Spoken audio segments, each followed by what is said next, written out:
I worked with prisons and the civilian oversight of the police for almost 30 years in my life. I was the general director of the prison system in the state of Rio, and I was the first police ombudsman in Rio.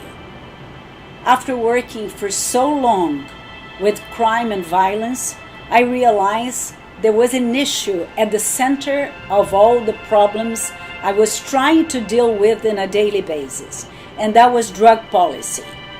So in the last few years, I decided to focus the attention of my work on drug policy, on discussing drug policy, and on trying to challenge preconceived notions around the war on drugs, around the effectiveness on the so-called war on drugs. Because we have a problem in Latin America, and we cannot forget this. The developed countries outsource violence when we're talking about drugs.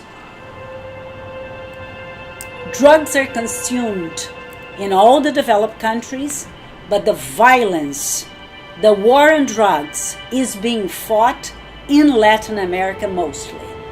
Latin America is the region of the world with the highest rates of homicide, with the highest rates of police violence.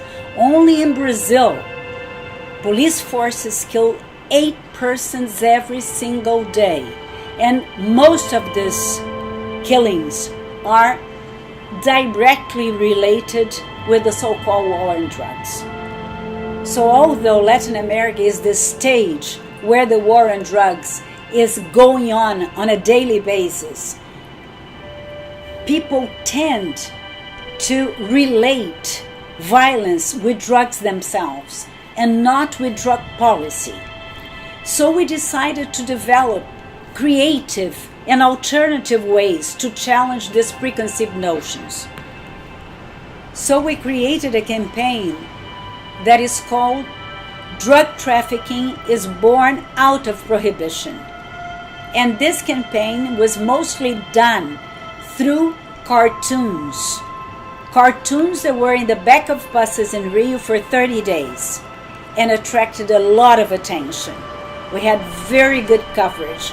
And we took this campaign to São Paulo, and in São Paulo it was in the back of buses for only 48 hours, and it was prohibited. And then we really got noticed.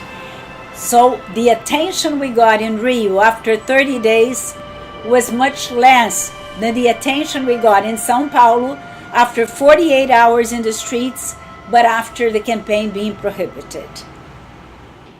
But our campaign is not only about cartoons. We are taking the campaign to the favelas, we are talking to people, we are challenging these notions with the people who suffer the most, who suffer on a daily basis the results of the war on drugs. We are discussing with the media, we are discussing with journalists, we are running workshops for journalists. So we want to challenge these preconceived notions, and we want to contribute to show that we have to stop the war on drugs if we want to live in a safer and a more just society.